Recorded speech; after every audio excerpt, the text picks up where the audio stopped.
ලවයි. අද අපි සාකච්ඡා කරන්න බලාපොරොත්තු වන්නේ ජල දූෂණයේ රසායනයේ අපජල තත්ත්ව පරාමිති යටතේ ජලයේ ද්‍රව්‍ය ඔක්සිජන් මට්ටම යටතේ ජලයේ රසායනික ඔක්සිජන් ඉල්ලුම.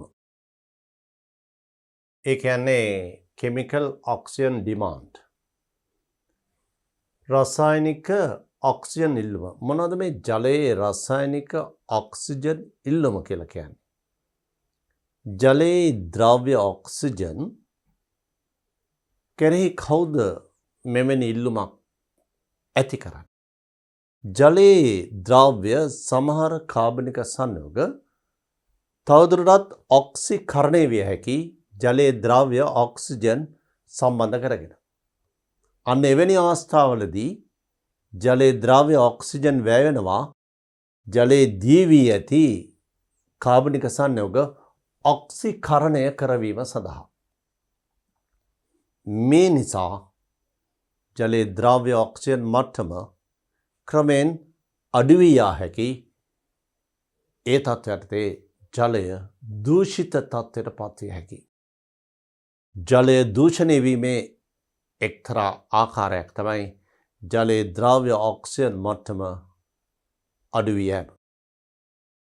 අපි බලමු ජලයේ රසායනික ඔක්සිජන් ඉල්ලුම කියලා කියන්නේ ජලයේ ද්‍රවිත ඔක්සිකරණය කළ හැකි ද්‍රව්‍ය.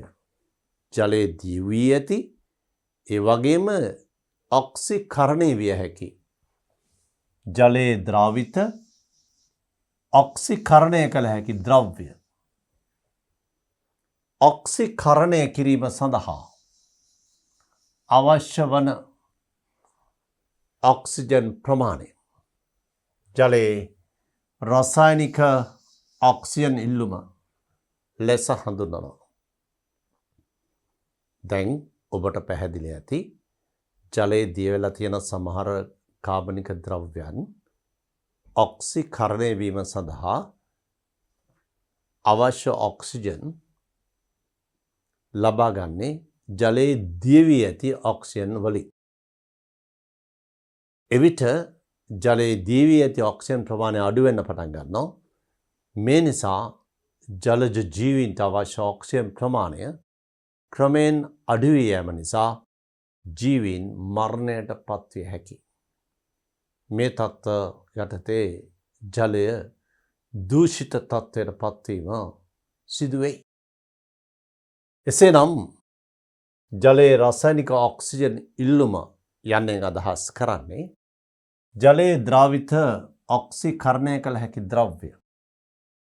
ජලයේ දී වී ඇති ඔක්සිකරණය විය හැකි ද්‍රව්‍ය ඔක්සිකරණය කිරීම සඳහා අවශ්‍ය ඔක්සිජන් ප්‍රමාණය ජලයේ රසායනික ඔක්සිජන් ඉල්ලුම ලෙස නම් කරනවා. නැත්නම් හඳුන්වනවා. මෙම කාබනික ද්‍රව්‍ය වල ඇති කාබන් විවිධ ඔක්සිකරණ තත්ත්වයටතේ පවතිනවා. නමුත් අවසානයේදී මේ සියල්ලම කාබන් ඩයොක්සයිඩ් නැත්නම් කාබනේට බවට ඔක්සිකරණය වෙනවා.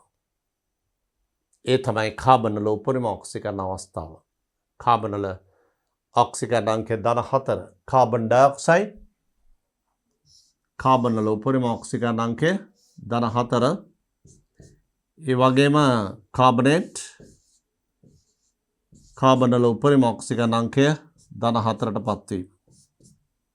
මේ තමයි කාබනික ද්‍රව්‍ය ඔක්සිකරණයෙන් ලැබෙන අවසාන ඵලය. මොනවද මේ කාබනික ද්‍රව්‍ය? මේ බලන්න. මේද අම්ල, ඇමයිනෝ අම්ල, ග්ලූකෝස්, ෆ්‍රුක්ටෝස් වැනි සීනි විශේෂ, පිෂ්ඨය, ප්‍රෝටීන මේ සියල්ලම ජලයට එක්වීමේදී මේවා ජලය තුළ ඇති ඔක්සිජන් ක්‍රමක්‍රමයෙන් අවශෝෂණය කරගැනීමෙන් නැත්නම් ඔක්සිජන් සහභාගී කරගැනීමෙන් ඒවා කාබන් ඩයොක්සයිඩ් නැත්නම් කාබනේට් බවට ඔක්සිකරණය වෙලා යනවා. මෙන්න මේ ඔක්සිකරණ ක්‍රියාවලිය සඳහා වැයවන ඔක්සිජන් ප්‍රමාණය තමයි ජලයේ රසායනික ඔක්සිජන් ඉල්ලුම කියලා හඳුන්වන්නේ. කාබනික සංයෝග මෙන්ම අකාබනික සංයෝගත් මේ ජලයේ ද්‍රව්‍ය ඔක්සිජන් අවශෝෂණය කරනවා නැත්නම් ලබා ගන්නවා. ෆෙරස් ෆෙරික් බවට පත් කිරීමටත් මැංගනස් ධන දෙක මැංගනස් ඩයොක්සයිඩ් බවට පත්වීම සඳහාත් ජලයේ ඔක්සිජන් ලබා ගන්න. ෆෙරස් ෆෙරික් සංයෝග බවට ඔක්සිකරණය වීම සඳහාත් මැංගනස් වල ඉහළ ඔක්සිකරණාංක වලට පත්වීම සඳහා ජලයේ ඔක්සිජන් ලබා ගන්න. මේ නිසා කාබනික සංයෝග වගේම අකාබනික සංයෝගත් ඔක්සිකරණය විය හැකි. ඒ සඳහා ජලයේ ද්‍රව්‍ය ඔක්සිජන් කෙරෙහි ඉල්ලුමක් තියෙනවා.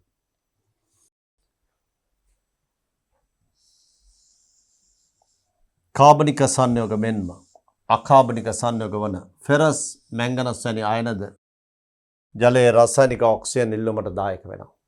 මේ අනුව ඔබට දැන් පැහැදිලි ඇති ජලයේ කවර සංයෝග දියවීමෙන්ද මේ ජලයේ ද්‍රව්‍ය ඔක්සිජන් කෙරෙහි ඉල්ලුමක් ඇති කරන්නේ. මේ තියෙන මේ දම්ල ඇමයිනෝ අම්ල ග්ලූකෝස් ෆ්‍රුක්ටෝස් පිෂ්ඨය ප්‍රෝටීන වැනි කාබනික ද්‍රව්‍යත් මේ වගේ අකාබනික ප්‍රවේදත් ඔක්සිකරණය සඳහා ජලයේ ද්‍රව්‍ය ඔක්සිජන් කෙරෙහි ඉල්ලුමක් තියෙනවා.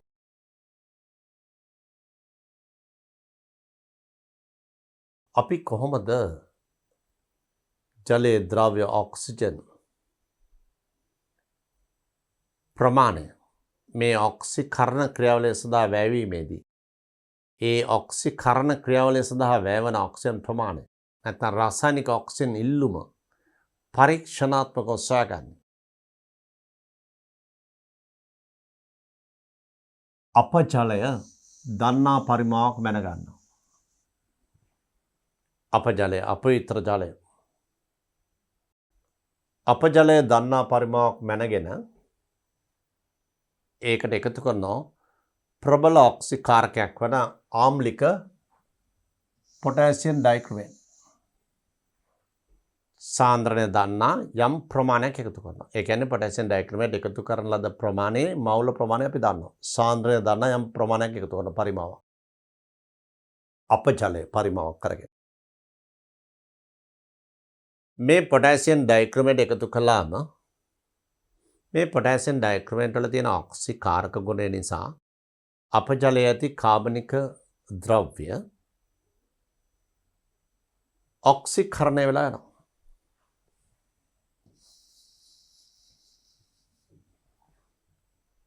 අප ජලයේ ඇති කාබනික ද්‍රව්‍ය මෙන්ම අකාබනික ද්‍රව්‍ය ඔක්සිකරණය විය හැකි කාබනික සහ අකාබනික අපද්‍රව්‍ය සියල්ලම ඔක්සිකරණය වෙනවා. ඒ ඔක්සිකරණය වෙන්නේ ආම්ලික පොටෑසියම් ඩයික්‍රොමේට් මගින්. ජලයේ ද්‍රව්‍ය ඔක්සිජන් නිසා සිදුවන ඔක්සිකරණය වීම මෙහිදී අපි පොටෑසියම් ඩයික්‍රොමේට් ලවා ඔක්සිකරණය කරනවා. ඊට පස්සේ අපි ඒ ජල සාම්පලය ආසවනය කිරීමෙන්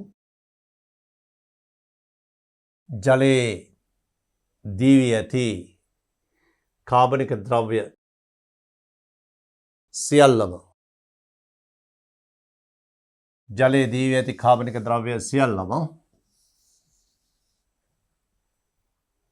ඔක්සිකරණය වීමෙන් පසු අපි අවසානයට වෙන් කරගන්නවා ඉතිරිව ඇති ජලීය ද්‍රාවණය. එතකොට අපි පොටෑසියම් ඩයික්‍රොමේට් එකතු කළේ දන්නා ප්‍රමාණය. එකතු කරලා ආසවනය කළා. එතෙන්දී සියල්ලම කාබනික ද්‍රව්‍ය සියල්ලම ඔක්සිකරණය වුණා. ඉතුරු වෙච්ච පොටෑසියම් ඩයික්‍රොමේට් ටික කොපමණ ප්‍රමාණයක් ඉතුරුලාද කියලා අපි පරීක්ෂණාත්මකව හොයනවා. සම්මත ෆෙරස් ද්‍රාවණයක් භාවිතා කිරීමෙන්. ඒ කියන්නේ මෙන්න මේ ආකාරයට ආරම්භයේදී අප ජලය ගන්නවා.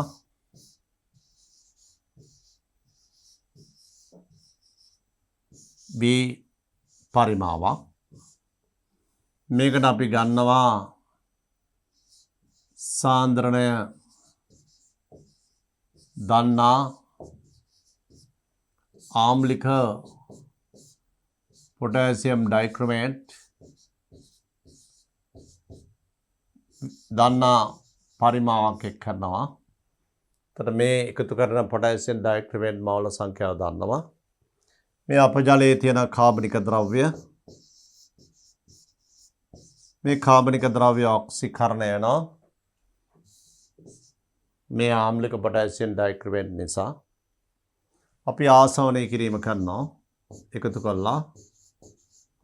ආසවනය ක්‍රියාවලියේදී මේ ද්‍රව්‍ය එකතු කළා ආසවනය කිරීමේදී අපි දන්නවා සියල්ලම කාබනික ද්‍රව්‍ය ඔක්සිකරණය වෙලා අවසානයේදී ආසවනයෙන් පස්සේ ඉතුරු වෙනවා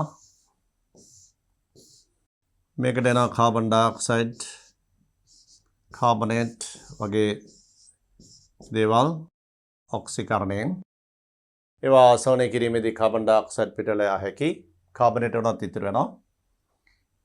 ඉතිරි ආම්ලික පොටෑසියම් ඩයික්‍රොමේට් මේක පවතිනවා. ඊට පස්සේ මේ ඉතිරි ප්‍රමාණය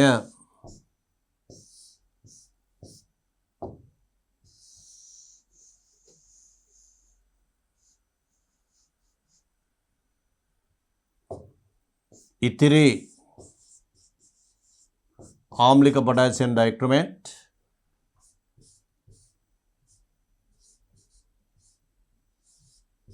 සොයා ගැනීම සඳහා සාන්ද්‍රණය දන්නා ෆෙරස් ද්‍රාවණයක් එක අනුමාපනය කරනවා. එමගින් ඉතිරිව ඇති පොටෑසියම් ඩයික්‍රොමේට් ප්‍රමාණය සොයා ගන්නවා. අපි දන්නවා ආරම්භයේදී එකතු කරන ලද පොටෑසියම් ඩයික්‍රොමේට් ප්‍රමාණය මේ ටික ආරම්භයේදී. අවසානයේදී ඉතුරු ටික හොයාගන්නවා. ආරම්භක ප්‍රමාණයෙන් ඉතිරිව ඇති ප්‍රමාණය සොයා ගැනීමෙන් පුළුවන් මේ ඔක්සිකරණ ක්‍රියාවලිය සඳහා වැය වූ පොටෑසියම් ඩයික්‍රොමේට් මවුල ප්‍රමාණය සොයා ගන්න. ඔක්සිකරණ ක්‍රියාවලිය සඳහා වැය වෙච්ච පොටෑසියම් ඩයික්‍රොමේට් මවුල ප්‍රමාණය සොයා ගැනීමෙන් පසු අපිට පුළුවන් මේ ඔක්සිකරණය සඳහා වැය වූ පොටෑසියම් ඩයික්‍රොමේට් ප්‍රමාණය දන්නේ නම් ඊට ගැලපෙන ඒ ඔක්සිකරණ ක්‍රියාවලිය සඳහා අවශ්‍ය වන ඔක්සිජන් ප්‍රමාණය ගණනය කිරීමෙන් සොයා ගන්න. මෙන්න මේ විදිහට පුළුවන් ජලයේ තිබූ කාබනික ද්‍රව්‍ය ඔක්සිකරණය කිරීම සඳහා අවශ්‍ය වන ඔක්සිජන් ප්‍රමාණය නිර්ණය කරන්න. ඒක තමයි ජලයේ රසායනික ඔක්සිජන් ඉල්ලුම කියලා කියන්නේ. අවසානට ෆෙරස් ද්‍රාවණයක් සමග අනුමාපනය කිරීමෙන් ඉතිරි වූ ඩයික්‍රොමේට් ප්‍රමාණය සොයා ගැනීම කළ හැකි. ඉම්පස් රෙඩොක්ස් ප්‍රතික්‍රියා ලිවීමෙන් වැය වෙච්ච පොටෑසියම් ඩයික්‍රොමේට් අයන ප්‍රමාණයට ගැලපෙන ඔක්සිජන් ඒ ඔක්සිකරණ ක්‍රියාවලිය සඳහා අවශ්‍ය ඔක්සිජන් ප්‍රමාණය නිර්ණය කරන්න පුළුවන්. ඒක තමයි රසායනික ඔක්සිජන් ඉල්ලුම නැත්නම් COD නැත්නම් chemical oxygen demand කියලා හඳුන්වන්නේ. ජල සාම්පලයක COD මට්ටම ක්‍රමෙන් ඉහළ යයි නම් ඒ ජලයේ දූෂිත ප්‍රමාණය ක්‍රමෙන් ඉහළ යාමක් පිළිබඳ නිගමනය කරන්න පුළුවන්. COD ප්‍රමාණය ඉහළ යන විට දූෂිත ප්‍රමාණයත් ක්‍රමයෙන් ඉහළ යෑම තමයි අපට නිගමනය කළ හැකි. COD ප්‍රමාණය ඉහළ යනවා කියන්නේ ඒ ජලයේ දීවී ඇති කාබනික සංයෝග ප්‍රමාණය ඉහළ යෑම. ඒ ජලයේ දූෂිත ප්‍රමාණය ඒ ජලය දූෂණය වූ ප්‍රමාණය ඉහළ මට්ටමක තිබෙන බවයි නිගමනය කළ හැක්කේ COD අගය වැඩිවීමෙන්. අපි දැන් බලමු ඊළඟ අවස්ථාව. ජෛව රසායනික ඔක්සිජන් ඉල්ලුම. ජෛව ඔක්සිජන් ඉල්ලුම. මේකට කියන්නේ BOD biological oxygen demand. එතකොට ජෛව ඔක්සිජන් ඉල්ලුම. ජෛව ඔක්සිජන් ඉල්ලුම යන්නේ අදහස් කරන්නේ කිසියම් ජෛව නැත්නම් ජීවීන් පද්ධතියක් මගින් ජලයේ ද්‍රව්‍ය ඔක්සිජන් කෙරෙහි ඉල්ලුමක් පැවතීම. කොහොමද මේ තත්ත්වය ඇති වෙන්නේ? ශුද්ධ ජීවීන් විසින්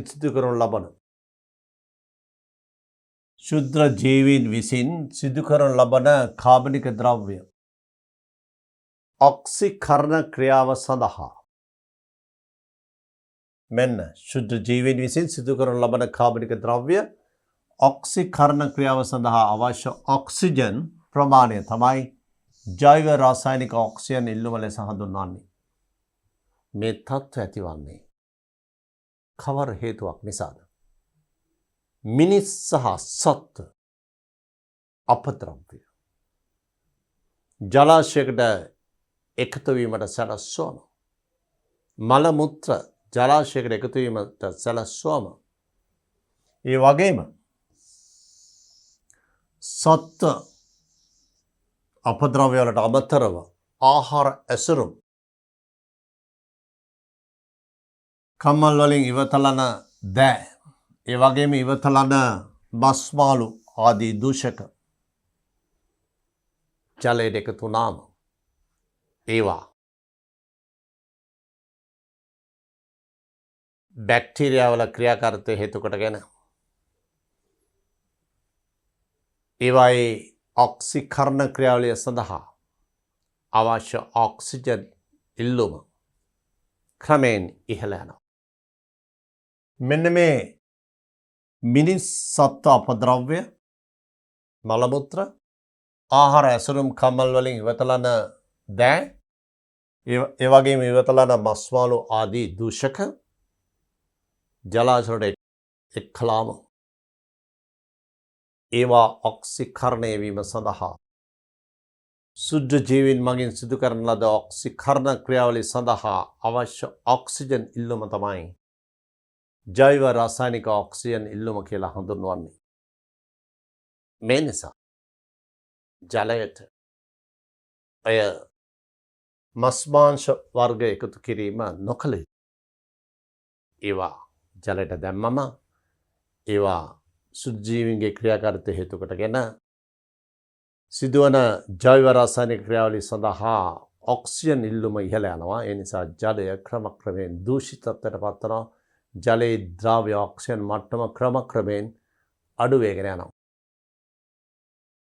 මේ නිසා ජෛව රසායනික ඔක්සිජන් ඉල්ලුම ජලාශයක වැඩි වේ නම් ඒ ජලාශය බෙහෙවින් දූෂණය වී ඇති බව නිගමනය කරන්න පුළුවන්.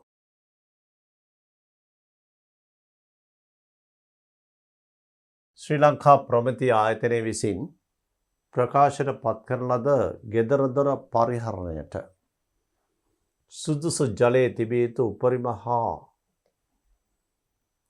උපරිම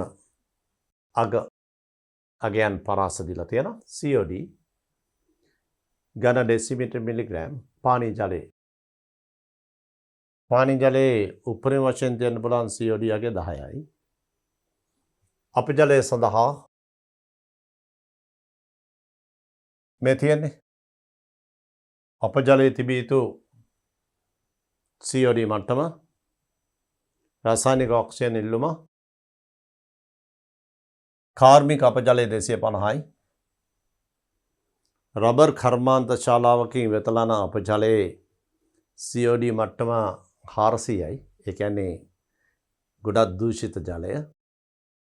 වාරිමාර්ග ජලයට බැහැර කරන කාර්මික අප ජලයේ COD මට්ටම 400 දක්වා විය හැකියි. මේ විදිහට මේ පානීය ජලයේ උපරිම COD මට්ටම 10යි තියෙන්න පුළුවන්. ඒ කියන්නේ පුළුවන් තරම් ඒක පිරිසුදු ජලය කියන එක අදහස. කාර්මික අප ජලයේ 250 දක්වා ඉහළ යන්න පුළුවන්.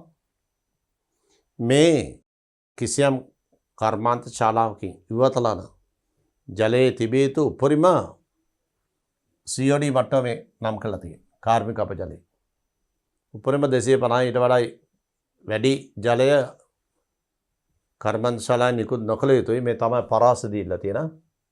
රබර් කර්මාන්තශාලාවෙන් උපරිම 400 වාරි මාර්ග ජලයට එකතු කරන කාර්මික අපජලයේ 400 දක්වා ඉහළ යන්න පුළුවන්. බලමු ජලයේ ද්‍රාවිත ඔක්සිජන් මට්ටම. ජලය දූෂණය වීමේ එක්තරා මිනුමක් තමයි ජලයේ ද්‍රාවිත ඔක්සිජන් මට්ටම. අප ජලයේ පරාමිති යටතේ pH අගය, සන්නායකතාව, pH, සන්නායකතාව, ආවිලතාව, ජලයේ කඨිනත්වය, COD, BOD, ජෛව රසායනික ඔක්සිජන් ඉල්ලුම,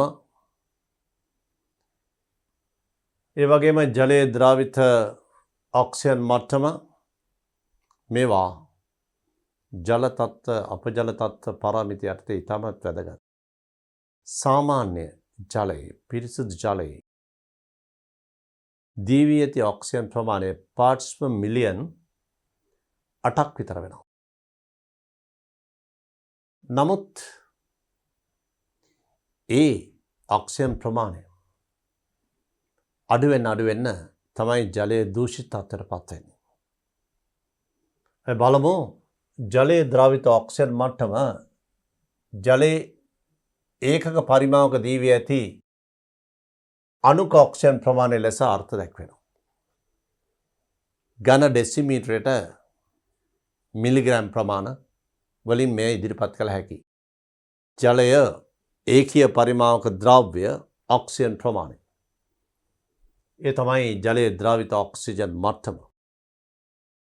වායුගෝලයේ 121ක් පමණ තියෙන ඔක්සිජන්. මේ ඔක්සිජන් වායුගෝලයේ ඇති ඔක්සිජන් ජලයේ දීවීමෙන් ජලයේ ඔක්සිජන් ජලයට එක් වෙනවා. වාතයේ තියෙන ඔක්සිජන් ජලයේ දීවීමෙන් ජලය තුල ඔක්සිජන් පැවතිය හැකි එක ආකාරයක් තමයි ජලය තුල ද්‍රව්‍ය ඔක්සිජන් ජලයට එක් වූයේ වාතයේ තියෙන ඔක්සිජන් ජලයේ දීවීම නිසා. ඒකක අවස්ථාවක්. ඒකක අවස්ථාවක්. ඊට අමතරව ජලය තුල ඇති ඇල්ගී විවිධ ශාක වලින් නිපදවන ඔක්සිජන් ජලයේ දිය වෙනවා. දැන් බලන්න. වායුගෝලයේ 121ක් පමණ ඇති ඔක්සිජන් වායු කෙලින්ම ජලයේ දීවීමෙන් සහ ජලයේ තිබෙන ප්‍රවාහ සංශ්ලේෂණය සිදු කළ හැකි ජලජ ශාක සහ ජීවීන් ඇල්ගී සයනොබැක්ටීරියා විසින් සූර්යාලෝකයේ හමුවේ නිපදවන ඔක්සිජන් වලින් ජලයේ ද්‍රාවිත ඔක්සිජන් ඇති වෙනවා. ඔන්න ජලයට ඔක්සිජන් ලැබෙන ආකාර දෙක.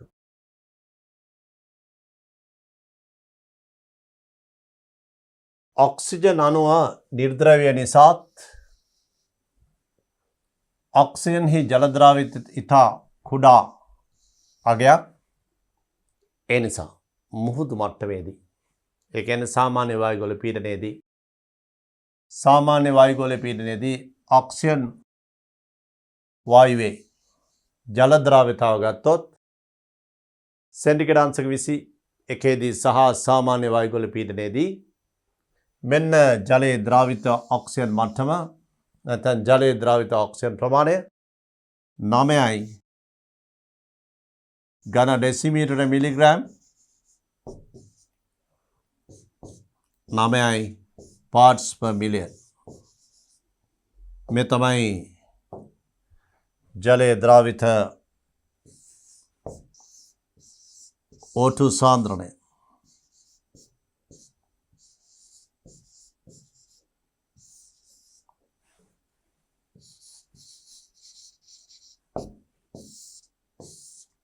ජලයේ ද්‍රාවිත ඔක්සිජන් සාන්ද්‍රණය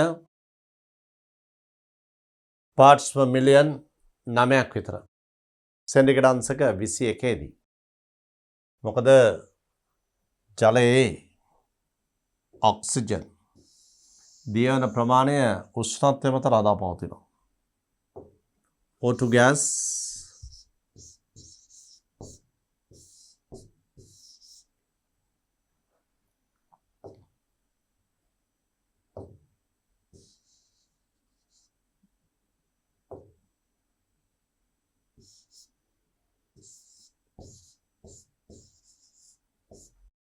ඔක්සිජන් ජලය දීවීම තාපදායකයි. මේක සමතුලිත ක්‍රියාවලියක්. ඒතර ඉදිරි ප්‍රතික්‍රියාව තාපදායකයි. උෂ්ණත්වය අඩු කරනාම ලේචට්ලේ මූලධර්ම යනවා තව තවත් තාපදායක ප්‍රතික්‍රියා සිදු විය යුතුයි. ඒ නිසා උෂ්ණත්වය අඩු නම් සමතුලිතයි ඉදිරියට. උෂ්ණත්වය අඩු නම් සමතුලිතයි ඉදිරියට. ඒ කියන්නේ ඔක්සිජන් ජල ද්‍රාවිතාව උෂ්ණත්වය අඩු වෙන එන්න වැඩි වෙනවා. ද්‍රවාසනයේ ඔක්සිජන් දීවීම සාමාන්‍ය සෙනගඩන්සක 25 තත්ත්වයටතේ ඔක්සිජන් දීවන ප්‍රමාණයට වඩා බෙහෙවින් වැඩි ද්‍රවාසනයේදී. හේතුව උෂ්ණත්වය අඩු නිසා. උෂ්ණත්වය අඩු වෙනකොට සමතුලිතතාව ඉස්සරහට යනවා. එහි ප්‍රතිඵලය ඔක්සිජන් දියවන ප්‍රමාණය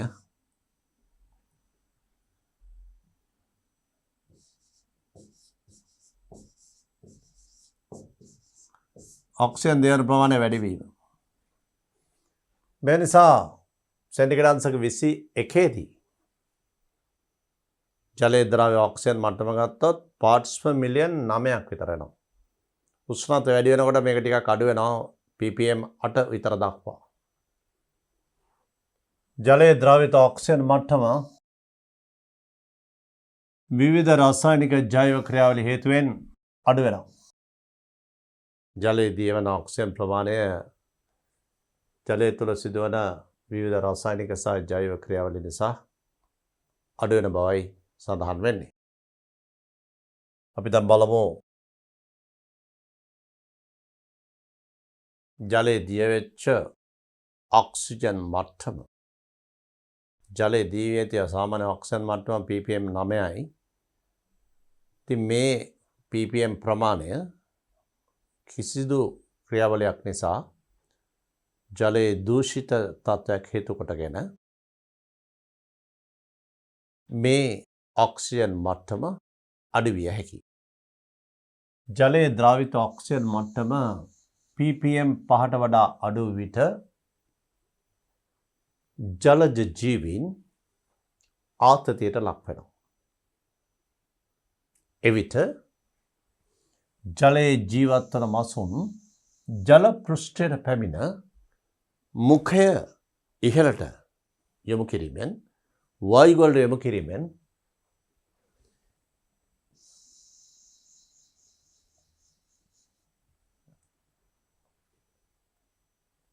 මසුන් ජල පෘෂ්ඨයට පැමිණ මුඛය වායුගොල්ලට විවෘතව තබා ගැනීම වැනි ආතති ලක්ෂණ මෙවැනි අවස්ථාවක නිරීක්ෂණය කළ හැකි. මෙවැනි අවස්ථාවන්හිදී නිරීක්ෂණය කළ හැකි. නමුත් parts per million ppm 1-2 වගේ තත්ත්වයකට පත් වුණොත් ජලයේ ඔක්සිජන් මට්ටම ඉතාමත් අඩු තත්ත්වයකට පත් වුණොත් මේ තියෙන්නේ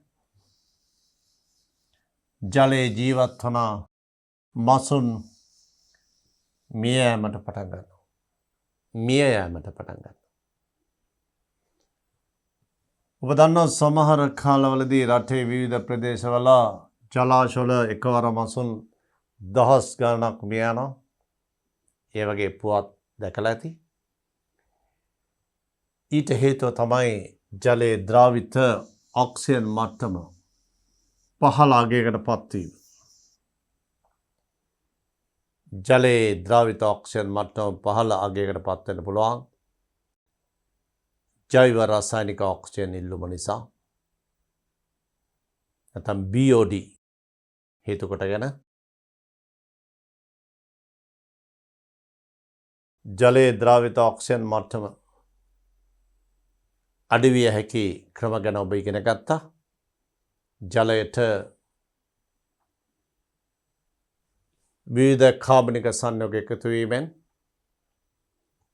ඒ ජලයට එක්වන කාබනික සංයෝග ජලය තුළදී ඔක්සිකරණය වීම සඳහා ඔක්සිජන් ලබා ගැනීම නිසා ජලයේ ද්‍රව්‍ය ඔක්සිජන් ප්‍රමාණය පහළ යන්න පුළුවන්. ඒ වගේම ජලයට එකතු වෙන්න පුළුවන් සමහර කාබනික ද්‍රව්‍ය. ඒ කාබනික ද්‍රව්‍ය හෝ වෙනත් අපද්‍රව්‍ය එක්වීමෙන් සුද්ධ ජීවීන් මගින් ඔක්සිකරණ ක්‍රියාවලිය සඳහා ඔක්සිජන් අවශෝෂණය කිරීම නිසා ඔක්සිජන් ප්‍රමාණය ජලයේ අඩු වෙන්න පුළුවන්. ජෛව රසායනික ඔක්සිජන් ඉල්ලුම මේ තත්ත්වයට යටතේ ජලයේ ඔක්සිජන් ප්‍රමාණය පහළ යෑමේදී මේ තත්ත්ව ඇතිවීමෙන් ජලය දූෂිත තත්ත්වයට පත්විය හැකියි. දැන් බලමු ජලයේ ද්‍රාවිත ඔක්සිජන් මට්ටම ওই විදිහට ක්‍රමක්‍රමයෙන් අඩු වෙලා අවසානයේදී ශූන්‍ය පාර්ට්ස් per මිලියන් බිඳුවට පත් වුණාම ඊට ආසන්න වූ විට ජලයේ නිර්වායු තත්ත්ව ඇති වෙනවා. නිර්වායු තත්ත්ව ගැඹුරු ජලාශවල පතුලේ මෙවැනි නිර්වායු තත්ත්ව පවතිනවා. ඒ කියන්නේ ඔක්සිජන් සාන්ද්‍රණය බිඳුව කරා ගිහිල්ලා ජලයේ ද්‍රාවිත ඔක්සිජන් මට්ටම නිර්ණය කිරීම සඳහා අපි දැන් බලාපොරොත්තු වෙනවා පාසල් විද්‍යාගාර ක්‍රමයක් සාකච්ඡා කරන්න.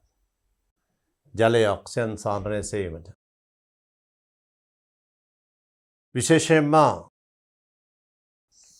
අනුමාපන ක්‍රමයකින් තමයි පාසල් විද්‍යාගාරයේදී ජලයේ ද්‍රව්‍ය ඔක්සිජන් මට්ටම නිර්ණය කරන්නේ. පළවෙනි එක ලෙස නම් කරනවා ද්‍රාවිත ඔක්සිජන් වල සංවේදී ද්‍රාවිත ඔක්සිජන් මීටරයක් මගින් කෙලින්ම ඔක්සිජන් ප්‍රමාණය නිර්ණය කිරීම. හරියට pH මීටරයක් වගේ.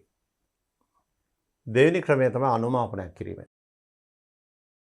වින්ක්ලර් ක්‍රමය මගින් ජලයේ ද්‍රාවිත ඔක්සිජන් ප්‍රමාණය නිර්ණය කරනවා. අපි දැන් බලමු ඕනෑම ජලාශයක ජලයේ ද්‍රාවිත ඔක්සිජන් ප්‍රමාණය නිර්ණය කිරීමෙන් පරීක්ෂණාගාර ක්‍රමය ගැන සාකච්ඡා කරමු. මෙහිදී ප්‍රථමයෙන්ම ජලයේ ද්‍රාවිත ඔක්සිජන් මැංගනීස් හයිඩ්‍රොක්සයිඩ් සමග ප්‍රතික්‍රියා කරලා අවක්ෂේප කිරීම තමයි මුලින්ම කරන්නේ.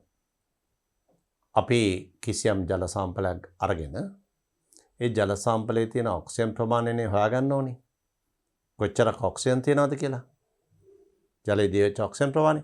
ඒකට කරන්නේ මැංගනස් හයිඩ්‍රොක්සයිඩ් ඒ ජල සාම්පලයට එකතු කරනවා. මැංගනස් හයිඩ්‍රොක්සයිඩ්. මැංගනස් හයිඩ්‍රොක්සයිඩ් මගින් තමයි මේ ජලයේ ඔක්සිජන් සම්පූර්ණව ප්‍රතික්‍රියා කිරීමට සලස්වනවා. මේ විදිහට. මේක වේගවත් ප්‍රතික්‍රියාවක්. වේගවත්.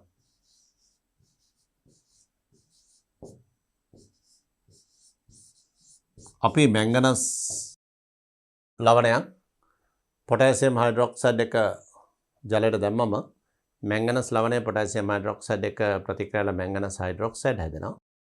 ඒකම මැංගනස් හයිඩ්‍රොක්සයිඩ් හැදුණු විගසම ජලයේ දියවෙච්ච ඔක්සිජන් සියල්ලම මැංගනීස් ඩයොක්සයිඩ් බවට පත් වෙන ෂණයෙන් වේගවත් ප්‍රතික්‍රියාවක්. මේ විදිහට ජලයේ දියවී ඇති ඔක්සිජන් ප්‍රමාණය ඔන්න ඔය විදිහට තිර කිරීමක් කරනවා. තිර කිරීමක් කරනවා නැත්නම් කෙලින්ම මැංගනීස් ඩයොක්සයිඩ් බවට පත් කිරීමක් කරනවා ෂණයෙන්.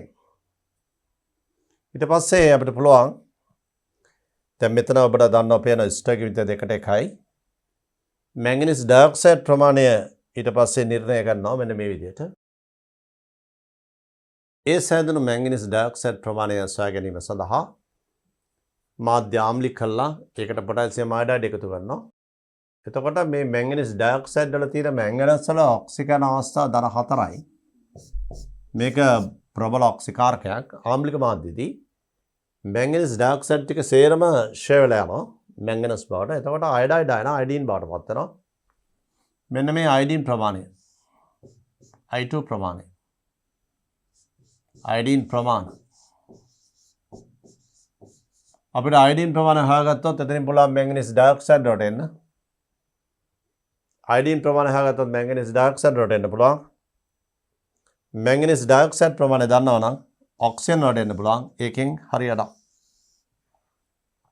ඔන්න ඔය විදිහට ජලයේ ද්‍රව්‍ය ඔක්සිජන් ප්‍රමාණය නිර්ණය කරන්න පුළුවන්. මැංගනස් හයිඩ්‍රොක්සයිඩ් එක ඔක්සිජන් ප්‍රතික්‍රියා කිරීමෙන් මැංගනීස් ඩයොක්සයිඩ් හැදෙනවා. තද දුඹුරු කළු පැහැති MnO2 ගණය. ඒ මැංගනීස් ඩයොක්සයිඩ් ප්‍රමාණය සොයා ගැනීම සඳහා අපි ආම්ලික මාධ්‍යදී Ki දැම්මම අයඩින් බවට පත් වෙනවා. මේ අයඩින් ප්‍රමාණය නිර්ණය කරොත් ඊට සමානයි මැංගනීස් ඩයොක්සයිඩ් ප්‍රමාණය. ඉතින් අයඩින් ප්‍රමාණය නිර්ණය කිරීමට තයසල්ෆේට් එක අනුමාපනය කරනවා. අයඩින් තයසල්ෆේට් අවසානයේ කරන අනුමාපනය අයඩින් ප්‍රමාණය සොයා ගැනීම සඳහා තයසල්ෆේට් එක අනුමාපනය කරනවා. එතකොට තයසල්ෆේට් මවුල දෙකක් තිබුණා. අයඩින් මවුල එකයි. අයඩින් මවුල එකක් තිබුණොත් මැංගනීස් ඩයොක්සයිඩ් මවුල එකයි. දැන් මේ ප්‍රතික්‍රියාව අනුව සෝඩියම් තයසල්ෆේට් මවුල දෙකක් එක්ක අයඩින් මවුල එකක් ප්‍රතික්‍රියා කරනවා. එතකොට මෙතන මවුල X ප්‍රතික්‍රියා කළා නම් අයඩින් මවුල X බෙදීම 2යි. අයඩින් මවුල X බෙදීම 2 නම් මැංගනීස් ඩයොක්සයිඩ් මවුල X බෙදීම 2යි. ස්ථිතිමිත 1ට 1යි. මැංගනීස් ඩයොක්සයිඩ් මවුල X බෙදීම 2ක් නම් MnO2 X බෙදීම 2ක් නම් 2ට මෙතන 1යි. එහෙනම් ඒකිනුත් හරියටක් ඔක්සිජන් මවුල X බෙදීම 4යි. මෙන්න මේ විදිහට තයසල්ෆේට් ප්‍රමාණය සොයා ගැනීමෙන් පසුව පුළුවන් ඔක්සිජන් ප්‍රමාණය නිර්ණය කරන්න. එතකොට මෙන්න අවසානය ඔක්සිජන් මවුල එකක් නම් ඔය ප්‍රතික්‍රියා සියල්ලම අනුව මේ විශ්ලේෂණය කරලා තියෙන්නේ. මෙන්න තයසල්ෆේට් මවුල 4ක් නම් ඔක්සිජන් මවුල 1යි. මෙතන මවුල X වෙලා නම් මෙතන මවුල X බෙදීම 4යි. ඔක්සිජන් මවුලයක් සඳහා තයසල්ෆේට් මවුල 4ක් වෙනවා. විද්‍යාගාරයේ විවිධ ජල සාම්පල වල ඔක්සිජන් මට්ටම මේ ක්‍රමයෙන් නිර්ණය කරන්න පුළුවන්. තරයි බලමු විස්තරාත්මකව මේ පරීක්ෂණය කරන්න හැටි.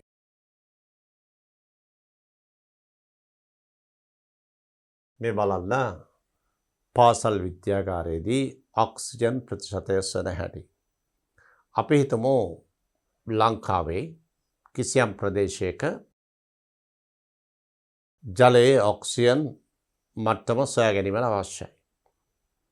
ඒ නිසා ඒ ප්‍රදේශයට ගිහිල්ලා ජල සාම්පලයක් බෝතලයක දාගෙන අපි පරීක්ෂණය කරන තැනට රැගෙන නොයා යුතුයි. රැගෙන ඒමේදී ඒ කාලය තුල ගතවන කාලය තුල සුද්ධ ජීවීන්ගේ ක්‍රියාකාරීත්වය නිසා ජල සාම්පලයේ ඔක්සිජන් ප්‍රමාණය වෙනස් විය හැකියි. මේ නිසා අපි ජල සාම්පලය යම් ස්ථානයකින් ගන්නවා නම් වාජනයකට ඒ මොහොතේම එහි ඇති ඔක්සිජන් ප්‍රමාණය තිර කිරීම කළ යුතුයි. ඒ මොහොතේම. ඒ නිසා අපි මේ බෝතලයකට ජල සාම්පලය ගන්නවා නම් සම්පූර්ණම බෝතලයේ ජලයෙන් පිරවිය යුතුයි. පළවෙනි කරුණ. ඇයි? මෙතන යම් කොටසක් මේ වගේ කොටසක් ඉතුරු වුණොත් ජලය මෙතනට ගම විතරක් පිරෙවුවොත් මේ කොටස වාතය. එතකොට ඒ වාතයේ ඇති ඔක්සිජන් ජලයේ දිය වෙන පටන් ගන්නවා. මේ නිසා සම්පූර්ණයෙන්ම ප්‍රතිකාරක බෝතලය ජලයෙන් පිරවිය යුතුයි. පළවෙනි කරුණ. ඉන්පසු ඒ මොහොතේදීම මෙන්න මේ ප්‍රතිකාරක මොනවද? Potassium hydroxide, manganese sulphate, potassium iodide. මේ ප්‍රතිකාරක බෝතලයේ පතුලට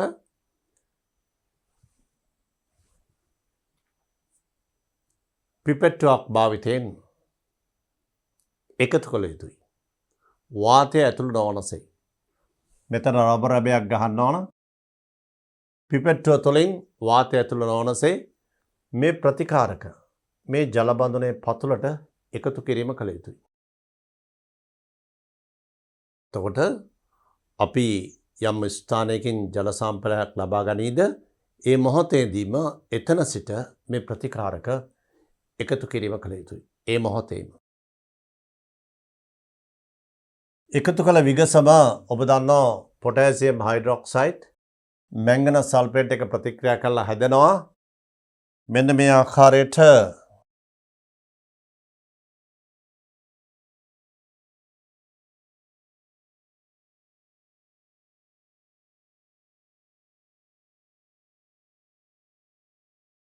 manganese sulfate potassium hydroxide එක ප්‍රතික්‍රියා කළා potassium sulfate සහ manganese hydroxide හැදෙනවා. මේ manganese hydroxide ඝනය මේ ප්‍රතික්‍රියා සිද්ධ වෙන ශාරීය මාධ්‍යයක පේරනේ ශාරීය මාධ්‍ය පළවෙනි ප්‍රතික්‍රියාව සිද්ධ වෙන්නේ ශාරීය මාධ්‍යයක ශාරීය මාධ්‍ය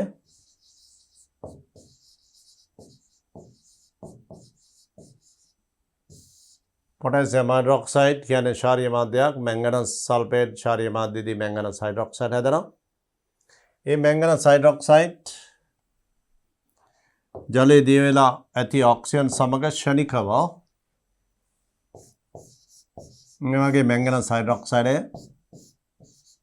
ජලයේ දිය වෙච්ච ඔක්සිජන් එක ෂණිකව manganese dioxide බවට පත් වෙනවා. MnO2 manganese dioxide ඝනය බවට පත් වෙනවා.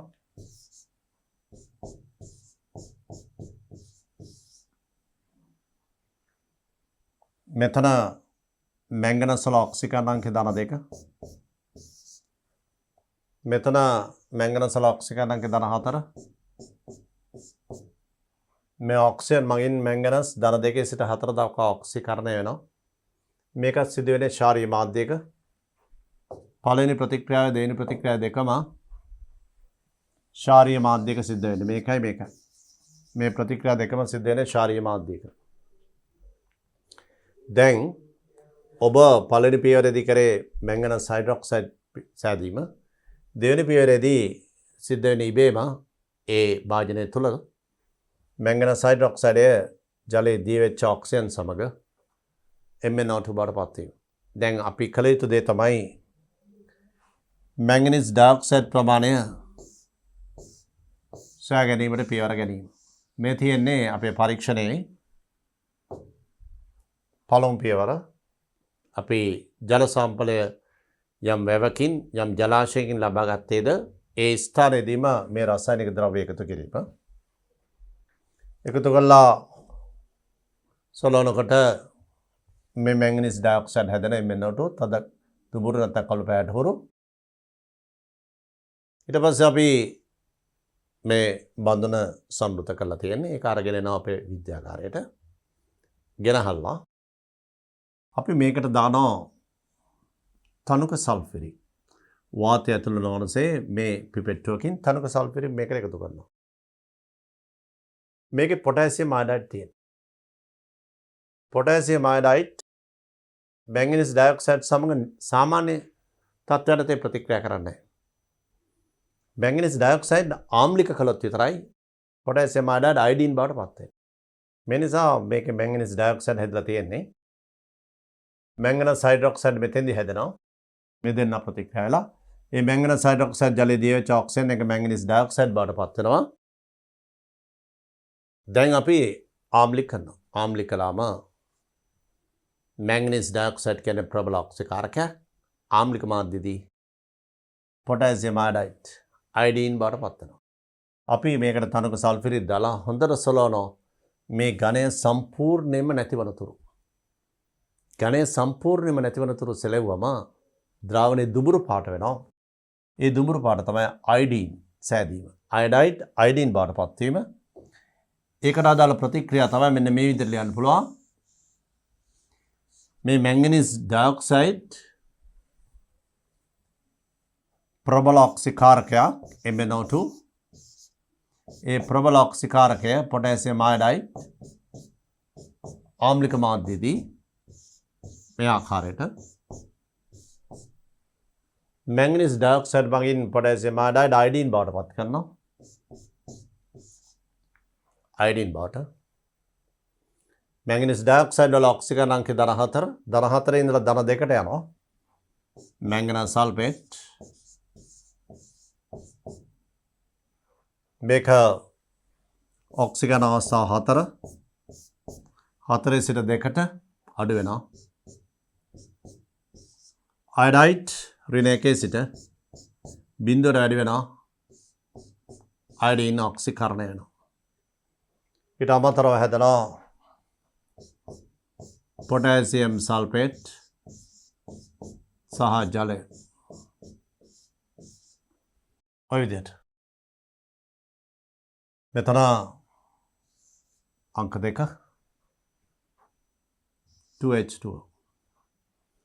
දැන් අපි ඊළඟට කළ යුතු දේ තමයි මේ ජලීය ද්‍රාවණයේ තියෙන අයඩීන් ටික සොයා ගැනීම. මේ තියෙන ඊළඟ පියවර.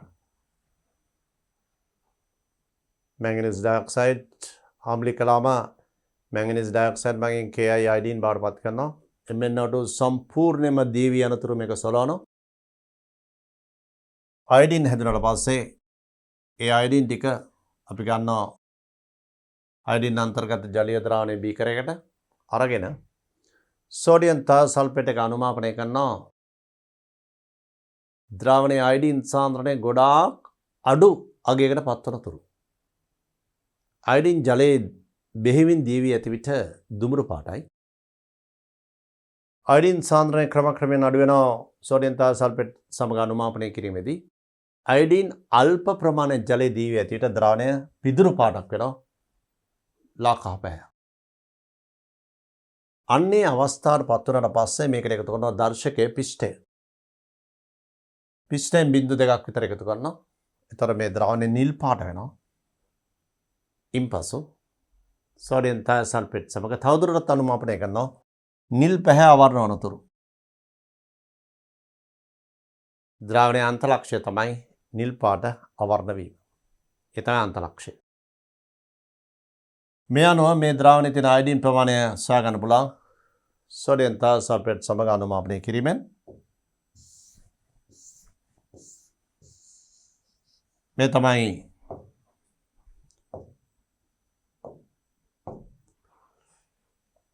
අයඩීන් සමග ප්‍රතික්‍රියාව. අයඩීන් සෝඩියම් තයසල්ෆේට් Na2H2O3 දෙකයි සෝඩියම් අයඩයිඩ් Na2S4O6 සෝඩියම් ටෙට්‍රාතයෝනේට්. සියලු ප්‍රතික්‍රියා එතනින් අවසන්. දැන් අවසානයේදී අපිට ලැබුණේ අනුමාපනය සඳහා වැවි ඇති සෝඩියම් තයසල්ෆේට් පරිමාව. බියරට්ටු පාඨාංකය. සෝඩියම් තයසල්ෆේට් සාන්ද්‍රණය දන්නවා වැවෙච්ච පරිමාව දන්නවා. ඒ අනුව අපිට පුළුවන් ගණනය කිරීමක් කරන්න වැව් සෝඩියම් තයසල්ෆේට් මවුල ප්‍රමාණය සොයා ගන්න. මෙන්න අවසාන කොටස. වැවෙච්ච සෝඩියම් තයසල්ෆේට් මවුල ප්‍රමාණය අපිට ලැබෙනවා. සාන්ද්‍රණය දන්නවා වැවෙච්ච පරිමාව දන්නවා. ඒ අනුව මවුල ප්‍රමාණය x. බලන්න මෙතන x නම් අයඩීන් ප්‍රමාණය x බෙදීම 2යි. අයඩීන් ප්‍රමාණය x බෙදීම 2 නම් මෙන්න මෙතනින් බලන්න. අයඩීන් ප්‍රමාණය x බෙදීම 2 නම් මැංගනීස් ඩයොක්සයිඩ් ප්‍රමාණය ඒකත් x බෙදීම 2යි.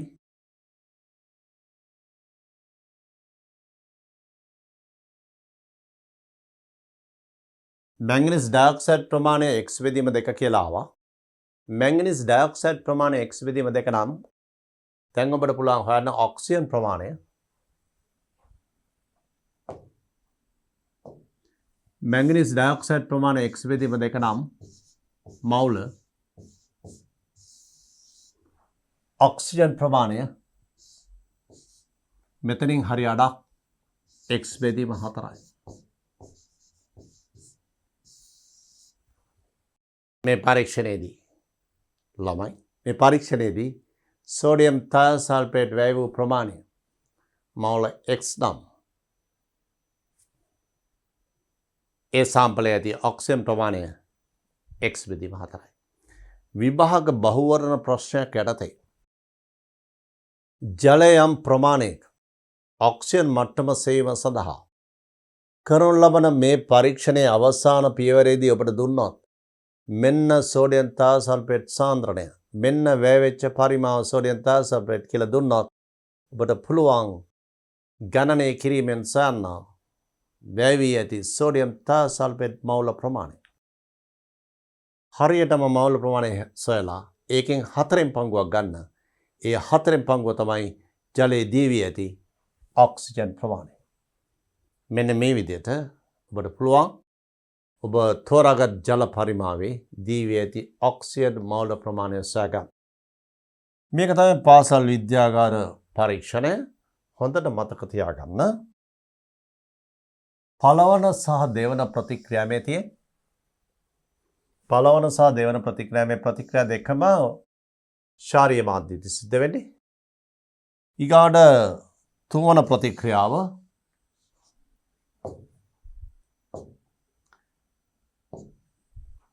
මෙන්න මේක මැංගනීස් ඩයොක්සයිඩ් Ki1 ප්‍රතික්‍රියාව මේක ආම්ලික මාධ්‍යයේදී සිද්ධ වෙන්නේ. අවසාන ප්‍රතික්‍රියාව අයඩීන් තයසල්ෆේට් එක ඉහළ ආම්ලික මාධ්‍යයක කරන්න බෑ ළමයි. ඇයි සෝඩියම් තයසල්ෆේට් අම්ලයක් යටතේ සල්ෆර් ඩයොක්සයිඩ් බවට පත් වෙනවා. ඒ නිසා මේ ප්‍රතික්‍රියාව සිද්ධ කරන්න ඕනේ උදාසීන මාධ්‍යයේ නැත්නම් අල්ප ආම්ලික මාධ්‍යයක විය හැකි. එච්චරයි. ඉහළ ආම්ලික මාධ්‍යයක් නොතිබිය යුතුමයි. එහෙම තිබුණොත් මේ අනුමාපනය කරන්න බැරි වෙනවා. ඒ නිසා ඉතා හොඳින් මේ ළමයි දැනගන්න ඕන මේ ප්‍රතික්‍රියා හතරම තුලිත සමීකරණ ලියන්න විභාගයකදී අනිවාර්යයි. තුලිත සමීකරණ ලිවීමේ හැකියාව. දෙවෙනි කරුණ ශාරීය මාධ්‍යකදී ප්‍රතික්‍රියා දෙකක් සිදු වෙනවා. මේක ආම්ලික මාධ්‍යකදී සිදු වෙනවා. අවසාන ප්‍රතික්‍රියාව උදාසීන මාධ්‍යකදී. මේ තමයි මේ පරීක්ෂණය පිළිබඳ සියලු තොරතුරු පාසල් විද්‍යාගාරයක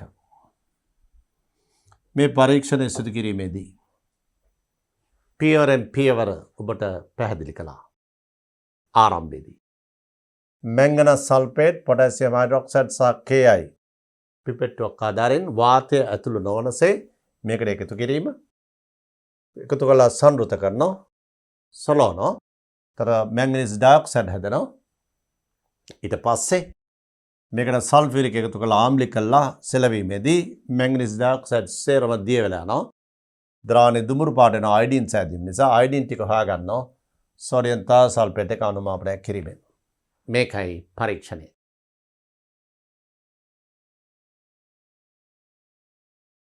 ඔක්සිජන් සාන්ද්‍රණය සෙවීමට අවශ්‍ය ජලය බඳුනකට පුරවා ඒ මොහොතේදීම එහි ද්‍රව්‍යව ඇති ඔක්සිජන් තිර කිරීමක් කළ යුතුයි. එබැවින් ජල සාම්පලය වෙන් කරගත් මොහොතේදීම වාතයේ ඊට ඇතුළු නොවනසේ potassium hydroxide manganese sulphate potassium iodide පිපෙට්ටුවක් ආධාරයෙන් එකතු කිරීම කළ යුතුයි. එවිට දුමුරු පැහැති ඝනයක් වන මැංගනීස් ඩයොක්සයිඩ් සෑදෙනවා. ජල බෝතලය හොඳින් සොලවා ඉන්පසු එහි සෑදී ඇති MnO2 ප්‍රමාණය නිර්ණය කිරීමට ඊට තනුක සල්ෆිරික් එකතු කිරීම ඉන්පසු දුබුරු පැහැති ඝනය සම්පූර්ණයෙන්ම නැතිවන තුරු ද්‍රාවණය හොඳින් සොලවනවා. එදී මැංගනස් ඩයොක්සයිඩ් මගින් අයඩීන් නිදහස් කරේ. ඒ කියන්නේ අයඩයිඩ් අයඩීන් බවටපත් කරනවා. ඉන්පසු ලැබී ඇති දුමුරු පැහැති ජලීය ද්‍රාවණය කියන්නේ අයඩීන් ද්‍රාවණය සාන්ද්‍රණය දන්නා සෝඩියම් තයසල්ෆේට් සමග අනුමාපනයක් කරනවා. දුඹුරු ද්‍රාවණයේ පිදුරු පැහැවූ පසු අනුමාපනයේදී දුඹුරු පාට ද්‍රාවණයේ පිදුරු පැහැවුණන් පස්සේ ඊට දර්ශක එකතු කරන පිෂ්ඨය අවසානයේදී ලැබෙන නිල් පාට ද්‍රාවණය අවර්ණ වනතුරු අනුමාපනය කරනවා. මේක තමයි අපි මෙතෙක් සාකච්ඡා කළේ.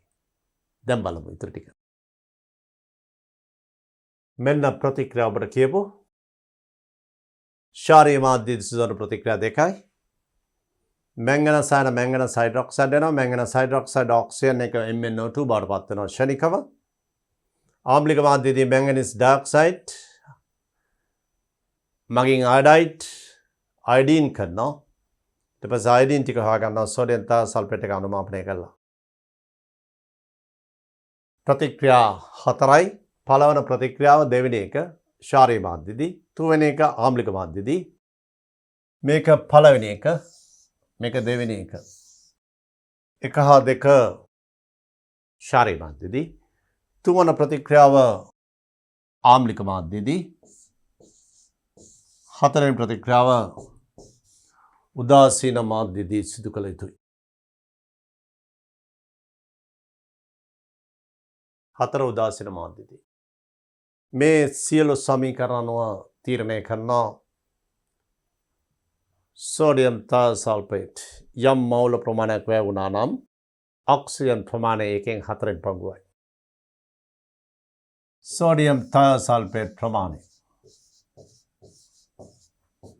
x නම් ඔක්සිජන් ප්‍රමාණය x බෙදීම 4යි.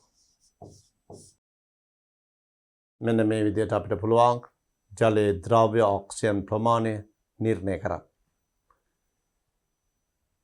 සෝඩියම් තාසල්ෆේට් වැය වූ මෝල් ප්‍රමාණය සොයාගත හැකි නිසා එමගින් ජලයේ ද්‍රව්‍ය ඇති ඔක්සිජන් ප්‍රමාණය නිර්ණය කරගත හැකි. දැන් ඔබට පැහැදිලි වින්ක්ලර් ක්‍රමයෙන් ජලයේ ද්‍රව්‍ය ඔක්සිජන් ප්‍රමාණය නිර්ණය කිරීම. මේ පරීක්ෂණයේදී දෝෂ අවම කිරීමට ගන්නා පියවර මොනවාද? දෝෂ අවම කරන්න. ඒ කියන්නේ හදිසියෙවත් අපි ජල සාම්පලය බෝතලයකට වෙන් කරගන්නවා. ඒ බෝතලේ සම්පූර්ණයෙන්ම ජලයෙන් පිරුණේ නැත්නම් යම් වාත කොටසක් ඉතුරු විය හැකියි. එහෙම වුණොත් දෝෂයක් සිද්ධ වෙනවා. හේතුව ඒ වාත කොටසේ ඇති ඔක්සිජන් මේ ජලයේ වරින් වර දී වෙන්න පුළුවන්. ඒ නිසා ජල සාම්පලයක් කළ බඳුන ජලයෙන් සම්පූර්ණයෙන්ම පිරවිය යුතුයි. වාතය තිබුණහොත් එහි ඇති ඔක්සිජන් ජලයේ දී විය හැකි නිසා දෝෂ අවම කිරීමට ගන්නා එක පියවරක්. ඒ වගේම මැංගනස් sulphate, potassium hydroxide, potassium iodide යන රසායනික ද්‍රව්‍ය එකතු කිරීම කළ යුත්තේ වාතය ඇතුළු නොවනසේ පිපෙට්ටුවක් ආධාරයෙන්. මේ ප්‍රතිකාරක එකතු කරන්නේ වාතය බෝතලය තුළ ඇතුළු නොවන පරිදි පිපෙට්ටුවක් භාවිතා කිරීමෙන්. මෙන්න දෝෂ අවම කිරීමට ගන්නා පියවර. ඒ වගේම ඔබ දැන සිටිය යුතුයි මේකෙදී සම්පූර්ණම දෝෂ තත්ත්වයට පත්වන ජල සාම්පලය බෝතලයට ගත් මොහොතේදීම එහි ඔක්සිජන් තිර කිරීම කරන්න ඕන. ඒ කියන්නේ ඒ මොහොතේදීම ප්‍රතිකාරක එකතු කිරීම කළ යුතුයි. එසේ නැතහොත් අපි ජල ප්‍රභවය තියෙන ස්ථානයෙන් ජල සාම්පලය බෝතලයකට දාගෙන අපේ පරීක්ෂණාගාරය වෙත පැය ගණනාවක් තිස්සේ ගමන් කිරීමෙන් අනතුරුව මේ පරීක්ෂණය පටන් ගත්තොත් ඒක බෙහෙවින්ම දෝෂ සහගත විය හැකි. හේතුව ජලයේ ඉන්න සුද්ධ ජීවීන් ඒ කාලය තුල ජලයේ ඔක්සිජන් ප්‍රමාණ ලබා ගැනීම නිසා ඔක්සිජන් ප්‍රමාණ තවදුරටත් වෙනස් විය හැකියි. ඒ නිසා ජල සාම්පලයගත් මොහොතේදීම මේ ආරම්භක රසායනික ද්‍රව්‍ය ඊට ඇතුළත් කිරීමත් අනිවාර්යයි. දැන් ඔබ ඒ ඉගෙන ගත්තේ ජලයේ ද්‍රාවිත ඔක්සිජන් සාන්ද්‍රණය පාසල් විද්‍යාගාරයේදී සොයන ආකාරය. පැහැදිලි? අපි දැන් බලමු ජලයේ ද්‍රව්‍ය ඔක්සිජන් ප්‍රමාණය නිර්ණය කිරීම සඳහා ඒ හා සම්බන්ධ අභ්‍යාසයක් සාකච්ඡා කරන්න. මේ බලන්න ජල සාම්පලයක් දීලා තියෙනවා ඝන සෙන්ටිමීටර් 200ක්. ඒ ජල සාම්පලයට එකතු කරලා තියෙනවා මැංගනීස් 2 සල්ෆේට්. ඒ කියන්නේ මැංගනස් සල්ෆේට්. මැංගනස් වල ඔක්සිකරණ අංකය 2 වන මැංගනස් සල්ෆේට් MnSO4 සහ ක්ෂාරයක් එකතු කරලා තියෙනවා.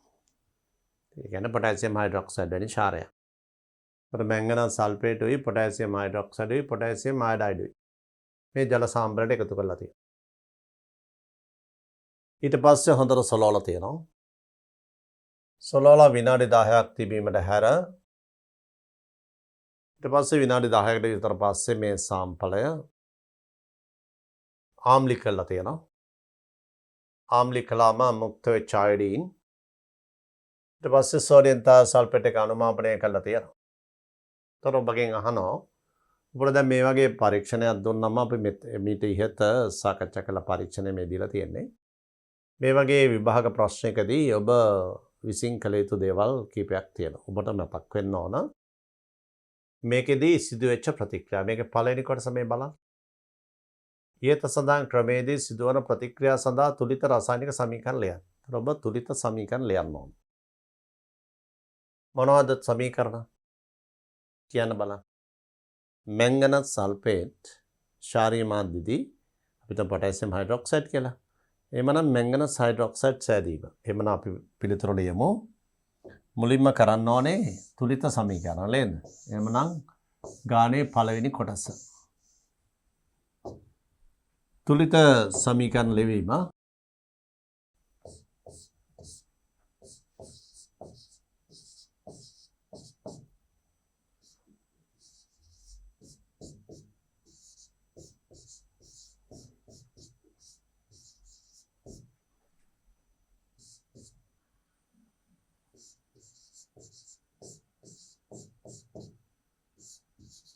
මැංගනීස් හයිඩ්‍රොක්සයිඩ් අවක්ෂේපයක් ඊට අමතරව වෙනවා පොටෑසියම් සල්ෆේට්. මේ මැංගනීස් හයිඩ්‍රොක්සයිඩ් කහ පැහැයට කහ පැහැයට හුරු සුදු පැහැති අවක්ෂේපයක් ක්‍රීම් පාට. නමුත් අවක්ෂේපය දකින්න නිරීක්ෂණය කරන වෙලාවක් හිටින්නේ නැහැ. මේ ප්‍රතිකාරක මිශ්‍රණය එකතු කළ විගසම ප්‍රතිකාරක එකිනෙක ගැටුණු විගසම සෑදෙන මැංගනස් හයිඩ්‍රොක්සයිඩ් වල පාට පේන්නේ නැත්තේ ඒ හැදුණු විගසම ෂණයෙන් වේගයෙන් ජලයේ ද්‍රව්‍ය ඔක්සිජන් මෙත් එක්ක ප්‍රතික්‍රියා කරනවා මැංගනස් හයිඩ්‍රොක්සයිඩ් එක්ක. ඒ නිසා මැංගනස් හයිඩ්‍රොක්සයිඩ් එක්ක ජලයේ ද්‍රව්‍ය ඔක්සිජන් වේගයෙන් ප්‍රතික්‍රියා කරනවා. ෂණික ප්‍රතික්‍රියාවක් වේගවත් ප්‍රතික්‍රියාවක්. මේ නිසා නිරීක්ෂණය වන්නේ ක්‍රමක්‍රමයෙන් කළු දුඹුරු, තද දුඹුරු, කළු පැහැයට හුරු දුඹුරු පැහැති ඝන අංශු සෑදීම.